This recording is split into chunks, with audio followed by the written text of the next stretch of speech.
How you doing, It's great brother? to have you, man. Doing all right, my man. Doing all right. You know, I've had better days, but, you know, that's a part of being a champion. You No, got to you bounce had back. worse days, too. Yeah, that's right. Had right. worse days, Got to too. remember that. Yeah, Sometimes you forget how man. blessed you are when you start looking Yeah. at, you know, just the thing right in You front know, of you. this just gives you an opportunity to make a big comeback, you know? That's all it does. It gives you more opportunities to do things.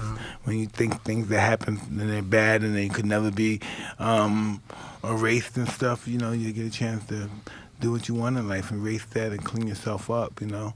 You know, I like that. That's a good mindset because you think about, you know, we look at what's in front of us, and sometimes it's a loss or a lesson, but we don't look at the things that are around it. Well, you know what? Let me tell you something, brother. Please. When I was a little kid, you know what? And I used to be like 14, 13, I used to read about the old legendary fight, but the ones that interested me the most were the guys that got beat in the first fight they ever had, or the third fight they ever had, got knocked out cold, humiliated, and they came back training and kept coming back, and kept coming back and kept winning and kept winning. They lost another fight, but kept winning, never gave up. Yeah.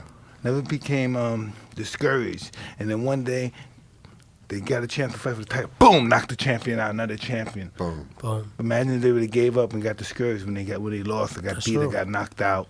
And then once they became champion, they became champions for long runs.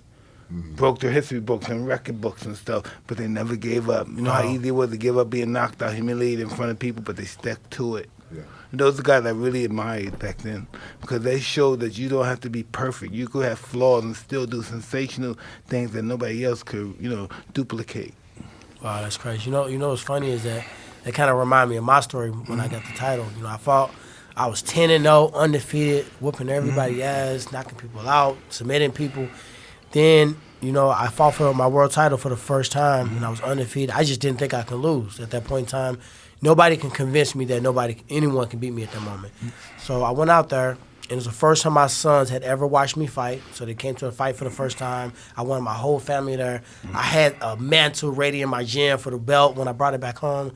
And I just thought the reasons why I was fighting for, there was no way I can lose. Fight for my family, for my city, St. Louis.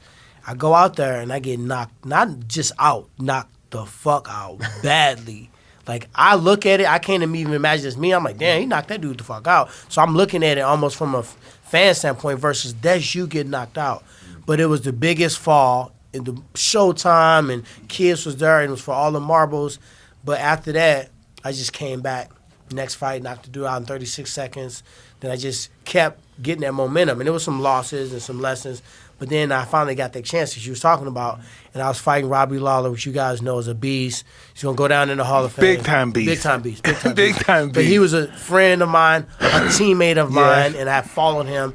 And out of all the fighters, he was probably in my top 3 of just being a fan of. So now I got to fight this guy, this vicious, dangerous Robbie Lawler, fighter of the year 2 times in a row. And Exciting fights. Yeah, crazy fighting fights, right? Exciting fights. And then I'm good. You good? But then my man's like, hey, you got to fight him. I said, shit, well, we got to do it then. I mean, we boys, we fighting on the same team, but I may never get this opportunity again. So I went into the fight. Nobody really gave me a chance. I had been out for 18 months.